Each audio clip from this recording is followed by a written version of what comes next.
What is up, everyone? It is Tuesday morning. It's bright and early, but fortunately the sun comes up just like ridiculously early now. I came in to get some things knocked out, but I have family in town and my brother-in-law has my keys. So I got to the church and I said, man, hopefully someone's here working early today. Nope, they're not. So here I am in my car outside of the church.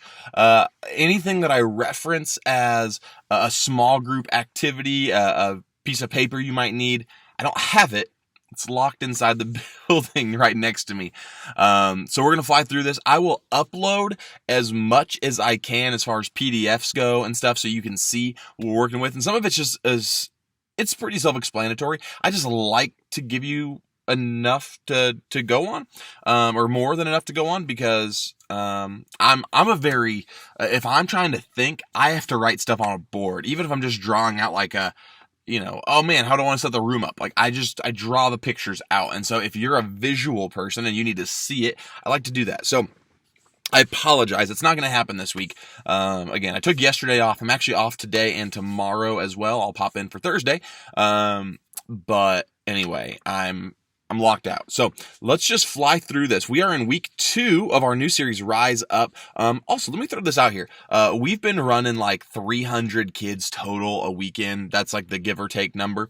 And Kidman, this weekend for Easter elementary, we had 247 kids, which means we were going gangbusters. If you were there on Thursday night, then you saw that was the craziest. But then like the service kind of like this, were 6:30 on Saturday during the Gonzaga game. No one here. But also 4:00, not too shabby. 9:30, pretty good size. And then even just a kind of a surprising amount at 12:30. So it was a great weekend. Kids had fun at the hunts, even though we had to do some COVID, no candy in the eggs and that kind of stuff. I hate doing specific shout outs because I always forget somebody. But I want to try this really quick. Okay. Macy and Megan and Maddie were here for at least 4, if not 5 services each. So they were just running it, where a volunteer would come in, and maybe Nicole came in, and Nicole doesn't usually volunteer. And I said, hey, it's Easter. Can we get some extra help? She said, sure, I'd love to. And I said, well, I'm going to put you with Macy then, because Macy has done this 4 times this weekend.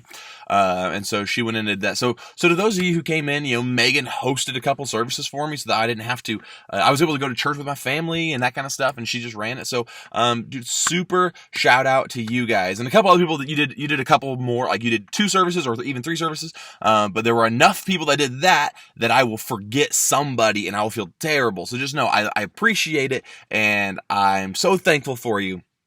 So please don't hear me. And if you did 4 services and I somehow just forgot to say your name, I'm also very, very sorry. And I will blame the fact that it's like 6 a.m. And I'm in my car and not inside. So anyway, great weekend.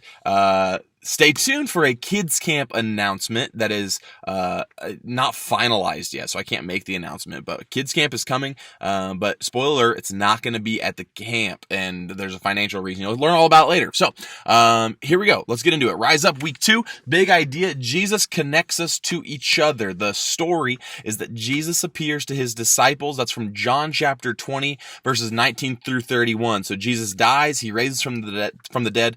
The disciples are in an upper room. They're locked in that room. They don't know what to do now that Jesus is dead.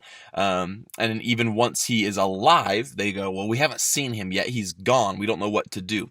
And so that's where our story takes place, that Jesus is working to bring them together. He appears to them. So we have a game that is kind of it's called Adventure Doubt It or Dab It. And it's another one of these large group games where we're going to give kids options. And then if they think it's true, then they're going to give us a thumbs up. And if they think it is false, then if they think it's false, they give us thumbs down. And if they think it's true, they dab. And so we're going to ask some true or false questions. and that are really fun. Like, since Mount Kilimanjaro is in Africa, there's no snow on it. Is that true or false? That this mountain is so big, but it's in Africa, which is hot, so there's no snow on it. True or false? The answer is false. There is snow on it. So we have a bunch of those sorts of questions. And then memory verse, worship, scripture, which I said, John 20, 19 through 31. So read that story this week. And then we jump into our small groups. Let's fly through this super quick. 1 John 1, 1 through 4. You're going to read this as a group. John, the writer of this book, was one of Jesus' disciples, and he wrote about what he saw and heard about Jesus. He wanted everyone who read these verses to be connected with Jesus in the same way the disciples were after Jesus rose again. And so then it says, let's imagine you were one of the disciples Jesus appeared to. How would you share your story to others? And so you're gonna read that passage from 1 John, again, not John, 1 John, and then you're gonna talk about that.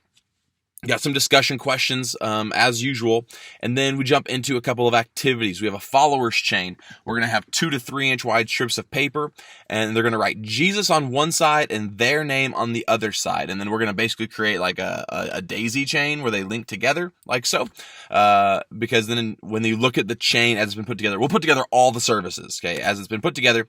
What do you see when you look at the chain, and then you say, I see Jesus on each link, and Jesus is how each of us are connected. And so every chain will say Trevor, or it will say Megan, or Macy, or Maddie, or Mary.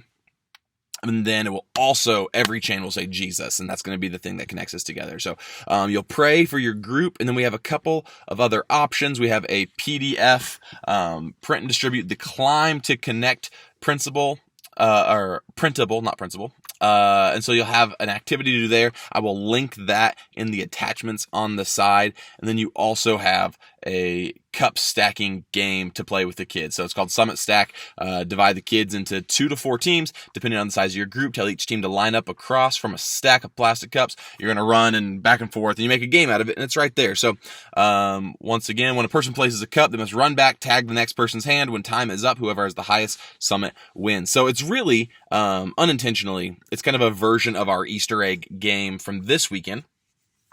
But then let me tell you what I'm really excited about with our games and our small groups and stuff is I just paid for this thing from a PE teacher on the internet, and it's like 30 socially distant but fun activities and PE games and stuff. So it's like one of them is you hang like hula hoops from the ceiling, but then you give kids like segments of pool noodles, and then you do like their javelins, and you got to try and throw them through the hoops and stuff. And so we're gonna have some new games, both for large group and small groups, that are a little more active and a little more hands-on, while still looking like we're trying with COVID, you know. And that's the thing, is I am so tired of these, like, do you choose this or choose that games from the stage? But there just aren't a lot of options that we can do and still follow our COVID guidelines that we need to follow. So I just bought some new activities, and they probably won't all be winners, but there are 30 of them. And if I can find like 10 good ones, then we're going to be in good shape. So guys, that's the weekend. I can't wait to see you guys on Thursday. Hopefully I look well rested, because I'm just taking the day off and going on some bike rides, or the week off and going on some bike rides. And then, yeah, I'm going to jump back in, and then I get Friday, Saturday off as normal, and then I'll be there on Sunday. So guys, have a great day. Have a great week. Read the story, John 20, 19 through 31. It's a good one. And I will see you guys in just a couple of short days. Peace out.